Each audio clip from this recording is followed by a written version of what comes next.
The first movie that I remember seeing was The Little Mermaid, and my parents still tell me stories about going to see that movie with me, and I think I was 3 years old at the time.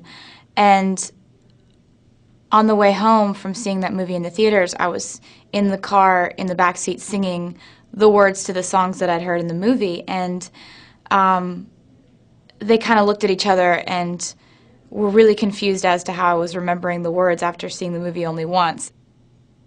The first song that made me fall in love with country music was Blue by LeAnn Rimes.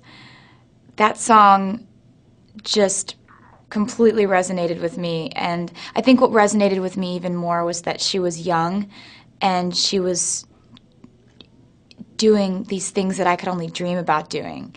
All the things that I would daydream about in my bedroom, she was up there doing, and she was 14 years old, and I thought there was something so just motivating about that. I grew up listening to Def Leppard because my mom was obsessed with Def Leppard. Then when she was pregnant with me, she listened to it all the time, and when I was growing up, those were the melodies that I was getting played nonstop. At some point when I was about 10 years old, I was watching TV and I was watching a special about Faith Hill. It talked about how she went to Nashville. That's the moment that I realized that Nashville is where you need to be if you want to sing country music.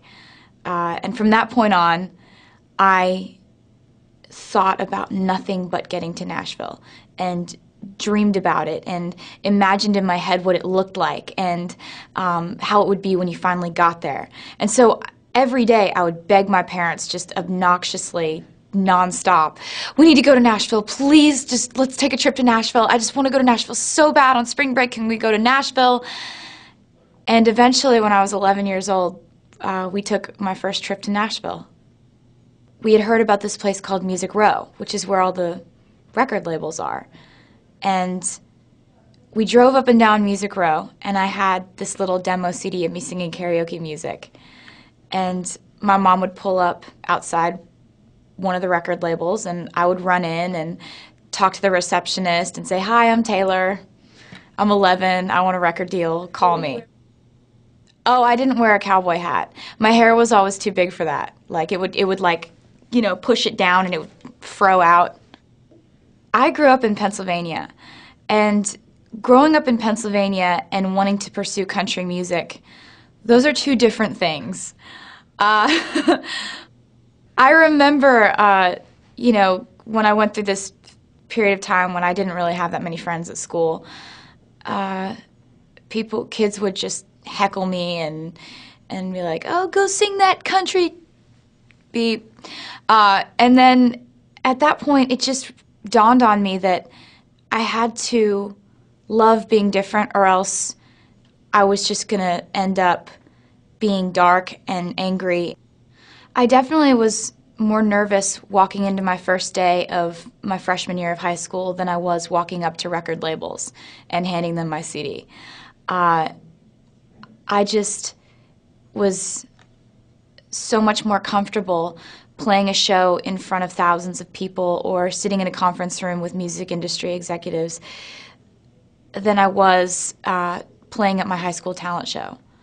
I kind of started to live in fear of when I would go and sing a national anthem at the 76ers game, and if I knew there was going to be a write-up the next day in our local paper, I knew it was going to be a bad day at school for me. When I write songs, I don't hesitate to put names in the songs, because that's how I deal with life, you know? It's funny because people that had no idea that I had a crush on them or was interested in them usually won't find out through me telling them, but they will find out when they hear their name in one of my songs. I had an awesome experience with this last record with a song called Hey Steven, because this was a guy who opened up a couple shows for me on tour.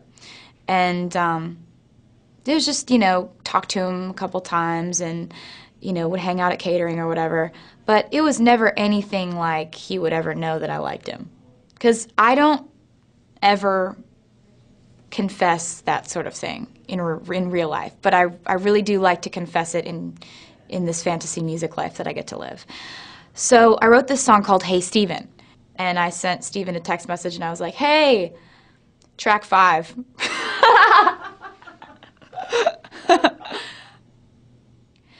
When I am getting up in front of an award show room full of people that I really respect, I always just kind of get butterflies in my stomach and my legs start to kind of shake a little bit, and I'm just like, don't mess up, don't mess up, don't mess up.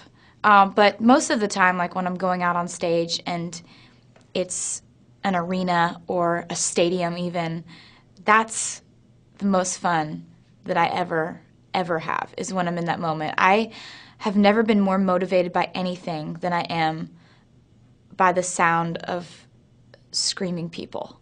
That's my favorite sound in the world, and it can get me to do anything.